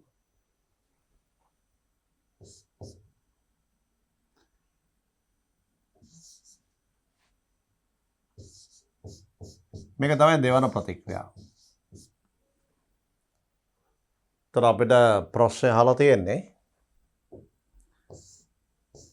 මේ පරීක්ෂණයේදී කරලා තියෙන්නේ ජල සාම්පලයකට වැඩිපුර මැංගනස් ඔක්සිජන් අංක 2 මැංගනස් 2 සල්ෆේට් MnSO4 ක්ෂාරීය මාධ්‍යදී එකතු කරලා තියෙන. අතර මැංගනස් හයිඩ්‍රොක්සයිඩ් හැදෙන්නේ. ඊට පස්සේ මැංගනස් හයිඩ්‍රොක්සයිඩ් ඔක්සිජන් එක මැංගනීස් ඩයොක්සයිඩ් බවට පත් වෙනවා. ඊට පස්සේ ඒකට අම්ලයක් එකතු කිරීමෙන් ආම්ලික කරලා තියෙනවා. එතකොට අම්ලයක් එකතු කරලා ආම්ලික කිරීමෙන් මෙතෙන් ජල සාම්පලය මැංගනස් සල්ෆේට් හා ක්ෂාරීයකයයි එක මුලින්ම ආරම්භයේදීම ප්‍රතික්‍රියා කිරීමට සලස්වනවා. ඒතර මැංගනස් හයිඩ්‍රොක්සයිඩ් හැදෙනවා. මැංගනස් හයිඩ්‍රොක්සයිඩ් ඔක්සිජන් එක මැංගනීස් ඩයොක්සයිඩ් වෙනවා. ඊට පස්සේ විනාඩි 10කින් පස්සේ ආම්ලික කරනවා. ආම්ලික කරාම වෙන්නේ මෙන්න මේ මැංගනීස් ඩයොක්සයිඩය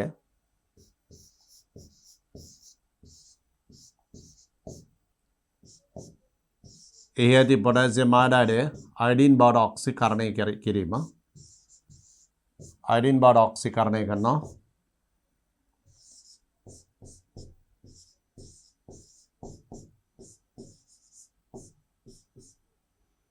සෑදෙනවා අයඩීන්. ඊට අමතරව මෙහි සෑදෙනවා අයඩයිඩ් අයඩීන් බවට පත් වෙනවා MnO2 manganese dioxide manganese sulfate බවට පත් වෙනවා manganese sulfate ඊට අමතරව ජලය ජල අණු දෙකක්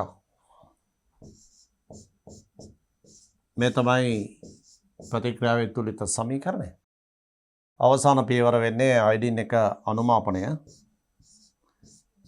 අයඩීන් සෝඩියම් තාසල්ෆේට් එක අනුමාපනය Na2S2O3 දෙකයි සෝඩියම් අයඩයිඩ් තන sodium tetrathionate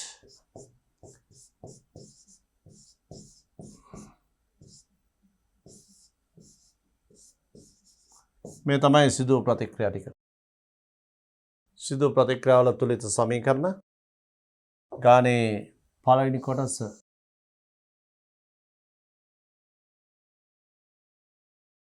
එය සදාන් ක්‍රමයේදී සිදුවන ප්‍රතික්‍රියා සඳහා තුලිත රසායනික සමීකරණ ලිවීම. සියලුම සමීකරණ ලියලා ඉවරයි. ඔබ ඉගෙන ගත්තා මේ වගේ පරීක්ෂණයක සෝඩියම් තාසල්ෆේට් යම් ප්‍රමාණයක් වැවී ඇතනම් ඔක්සිජන් ප්‍රමාණය කීයද? හරියට තාසල්ෆේට් ප්‍රමාණයෙන් 4න් පංගුවයි. අනුමාපනය සඳහා 0.01 සෝඩියම් තාසල්ෆේට් මිලිලිටර් 20ක් වැවෙලා. ඔක්සිජන් ප්‍රමාණය අහන්නේ parts per million වලින්. පරිමාව 200යි. 0.01 20යි. බලමු ගණනය කිරීම කරන්න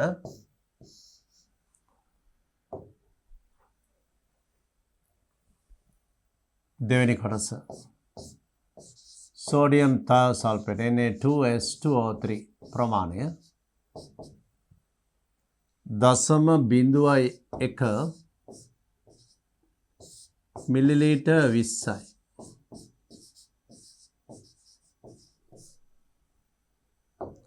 මේ තමයි සෝඩියම් තාසල්ෆේට් ප්‍රමාණය. මේ තියෙන 0.01 මිලිලිටර්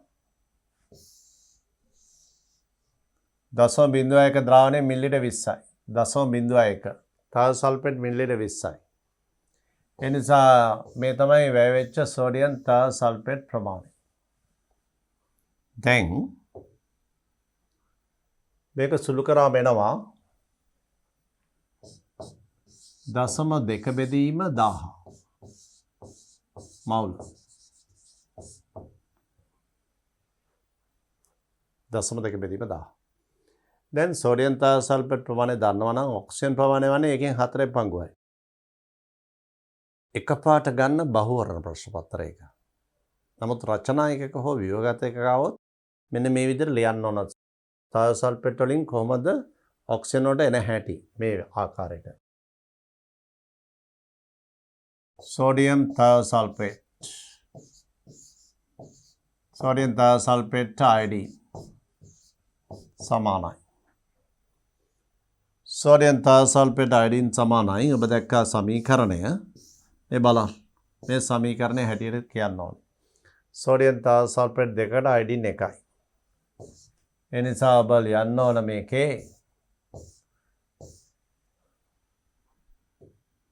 දෙකට එකයි sodium thiosulfate iodine ඒ කියන්නේ sodium thiosulfate ප්‍රමාණය මවුල x නම් Na2S2O3 ප්‍රමාණ මවුල x නම් iodine ප්‍රමාණය දෙකට එකයිනේ N iodine x බෙදීම 2යි iodine ප්‍රමාණය A iodine ප්‍රමාණය ඊගාවට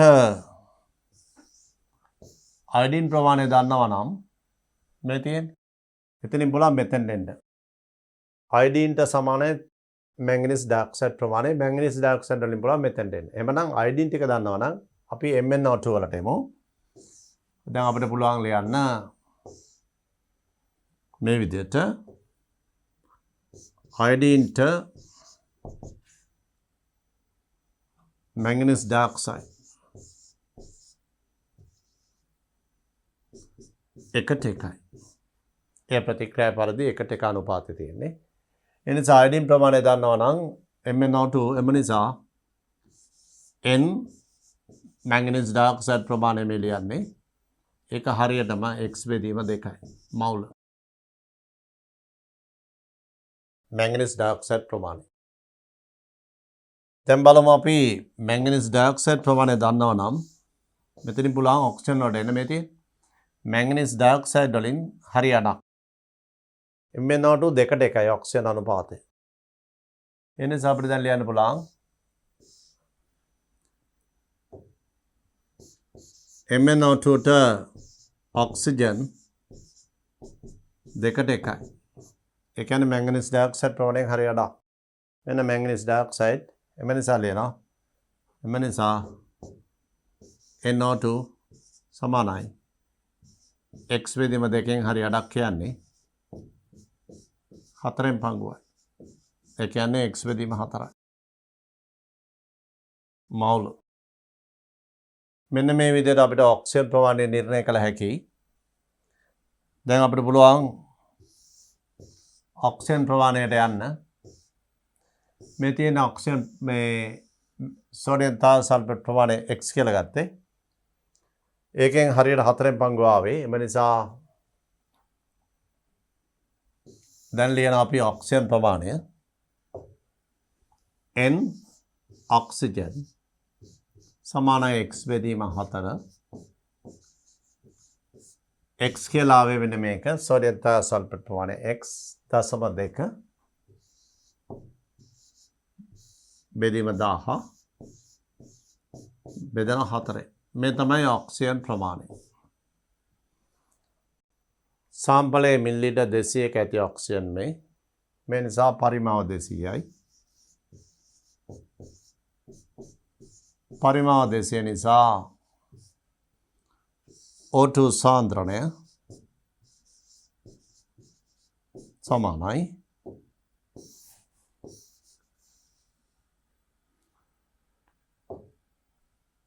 දශම 2 බෙදීම 1000 බෙදීම 4 මේ 200ක තියෙන මවුල ප්‍රමාණය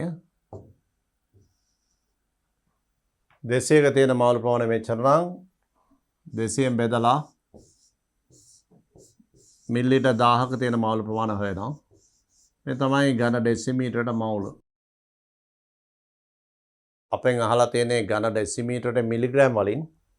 ඒ කියන්නේ ඝන ඩෙසිමීටර මවුල වලින් නෙමෙයි parts per million ඔක්සිජන් අන්තර්ගතය මේ තියෙන. ඔක්සිජන් අන්තර්ගතයේ ඝන ඩෙසිමීටර මිලිග්‍රෑම් වලින්. ඒතර අපි දැන් ඝන ඩෙසිමීටර මවුල වලින් සෙව්වේ.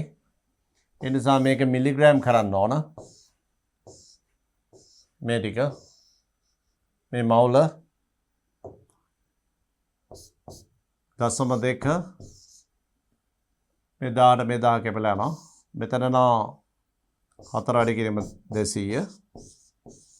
මේක අපි වැඩි කරනවා මවුලනේ ග්‍රෑම් කරන්න.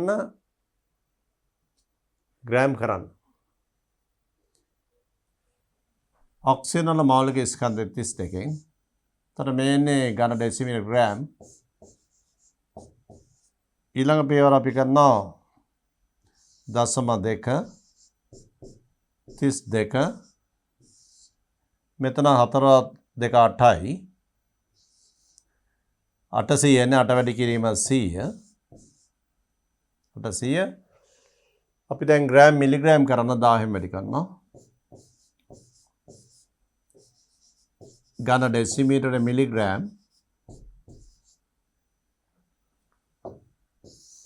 සුළු ගණන් පස්සේ පිළිතුර එනවා මෙතන මේ 100න් මෙතන අපි සුළු කිරීමේදී මෙතන බිංදු දෙකට මේ බිංදු දෙකක් කැපිලා ගියාම 1/10ක් විතර වෙනවා. ඒ 10න් මේ දශම දෙක වැඩි කරාම අංක 2 වෙනවා. එතකොට අංක 2 වැඩි කිරීම 32 64යි. 64 8ෙන් බෙදුවම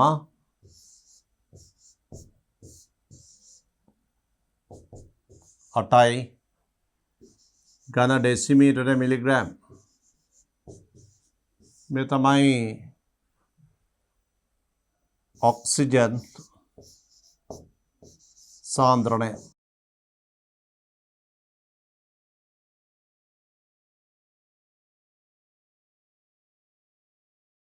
දැන් බලන්න මේකේ මේ ක්‍රමයේදී දෝෂ අවම කිරීමට ගන්නා පියවර දෙකක් අහන්නේ. එතකොට මේ පරීක්ෂණයේ සියලු විස්තර දීලා තියෙනවා. ඒ කියන්නේ ප්‍රතිකාරක එකතු කරා විනාඩි ගාණක් තියෙන්න හැරියා ඊට පස්සේ ආම්ලික කළා අනුමාපනය කළා ඒව සේරම කියලා තියෙනවා. එතකොට මේකේ දෝෂ අවම කරන්න නම් ජල සාම්පලය අපි ගත්තම මිලිලීටර් 200 ඒ 200 අන්තර්ගත භාජනය සම්පූර්ණයෙන්ම බඳුන පිටලා තියෙන ජලයෙන් වාතය අඩංගු නොවිය යුතුයි. එන අපි බෝතලයකට ජල සාම්පලය දැම්මනම් 200ට ඉහළින් වාතය තියෙන්න බෑ. වාතය තිබුණොත් වාතය තියෙන ඔක්සිජන් දෙවෙන්න පුළුවන්. ඒක නිසා පළවෙනි කාරණේ ඒක. මිලිලීටර් 200ක පරිමාණයක් ඇති භාජනයක් තුල සම්පූර්ණයෙන් පුරවා තිබීම කළ යුතුයි. දෙවෙනි පියවර තමයි ප්‍රතිකාරක එකතු කිරීමේදී වාතය ඇතුළු නොවනසේ මේ භාජනය තුළට ප්‍රතිකාරක එකතු කිරීම කළ යුතුයි. අනිත් සේරම වගේ හරියට කියලා තියෙනවා. ඒ වගේම අනුමාපනයක් කරනවා නම් අනුමාපන කිහිපයක් කළා වඩාත්ම සුදුසු පාඨාංකය ගත යුතුයි. දෝෂය අවම වෙන්න අනුමාපන 3ක් විතර කළා ඒකේ සාමාන්‍ය ගත යුතුයි. ඒක තවත් දෝෂ අවම කිරීමට ගන්නා පියවරක්. මේ නිසා මේ යටතේ අපි සඳහන් කිරීම හොඳයි. එකක් හැටියට ලියන්න ප්‍රතිකාරක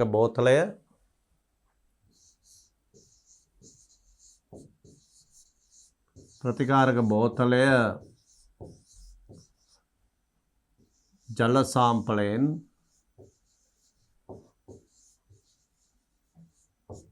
සම්පූර්ණ පිරවීම සම්පූර්ණයෙන්ම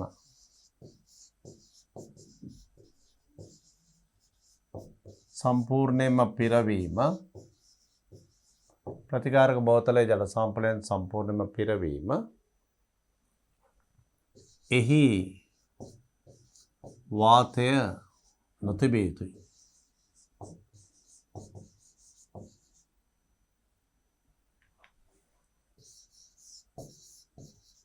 ඒ වාතය නොතිබිය යුතුයි. එක සිද්ධියක්. දෝෂාවම කරන්න. ඊළඟ එක තමයි ජලය තුළට ප්‍රතිකාරක එකතු කිරීමේදී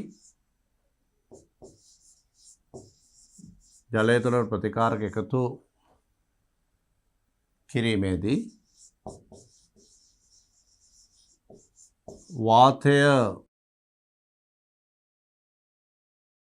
ඇතුළු නොවනසේ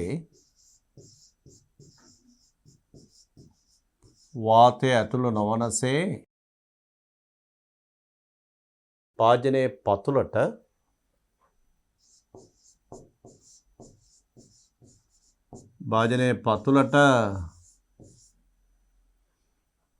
පිපෙට්ටුවක් ආධාරයෙන්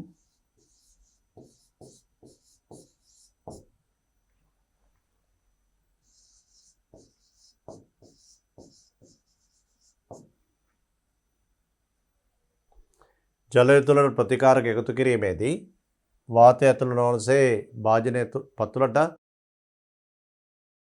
පිපෙට්ටුවක් ආධාරයෙන්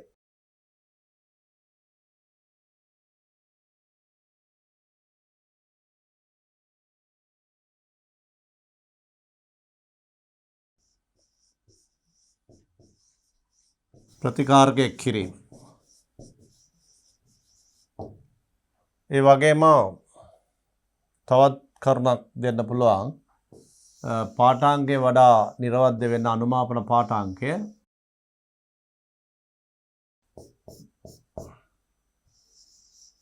අනුමාපන 3ක් සිදු කර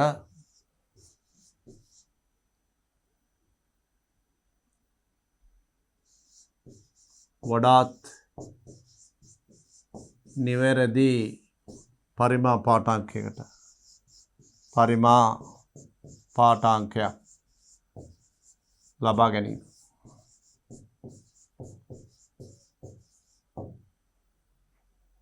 මේවා තමයි පරීක්ෂණයේ දෝෂ අවම කිරීම සඳහා ගත යුතු පියවර. එතකොට අනුමාපන කීපයක් කළා වඩාත්ම සුදුසු පරිමා පාඨාංක ලබා ගන්න නැත්නම් ඒවා සාමාන්‍ය ලබා ගන්න වඩාත් නිර්වද්‍ය පාඨාංකයක් ලබා ගැනීම සඳහා අවශ්‍ය පියවර ගන්නවා. මේක තමයි අපි මේ වගේ පරීක්ෂණයකදී බලාපොරොත්තු වෙන්නේ දෝෂ අවම කිරීම සඳහා ගන්නා පියවර හැටියට. ඒතර අද අපි සාකච්ඡා කළේ ජලයේ ද්‍රව්‍ය ඔක්සිජන් ප්‍රතිශතය නැත්නම් ඔක්සිජන් මට්ටම ජලයේ ද්‍රව්‍ය ඔක්සිජන් මට්ටම පාසල් විද්‍යාගාරයේදී නිර්ණය කිරීමේ විග්ල ක්‍රමය සහ එහි අභ්‍යාසයක් සාකච්ඡා කළේ. ඊට අමතරව ජලයේ ද්‍රව්‍ය ඔක්සිජන් මට්ටම අඩු විය හැකි විවිධ ක්‍රම ගැන සාකච්ඡා කළා. මේ නිසා ජල දූෂණයේ අවස්ථා කීපයක් තමයි අපි මේ පාඩමෙන් සාකච්ඡා කළේ. ඊළඟ පාඩමේදී අපි සාකච්ඡා කිරීමට බලාපොරොත්තු වෙන්නේ ජලයේ ඔක්සිජන් සාන්ද්‍රණය අඩුවීමේ තවත් ක්‍රම සුපෝෂණය ඒ වගේම ජල දූෂණය සිදුවිය හැකි විවිධ තවත් කරුණු කාරණා කාබනික ද්‍රව්‍ය විෂ රසායනික ද්‍රව්‍ය බැරලෝහ ප්ලාස්ටික් ආකලන ද්‍රව්‍ය ජලයට එක්වීමෙන් ජලය දූෂණය වීම සහ එහි ප්‍රතිවිපාක ගැන අපි ඊළඟ පාඩමේදී සාකච්ඡා කරන්න බලාපොරොත්තු වෙනවා.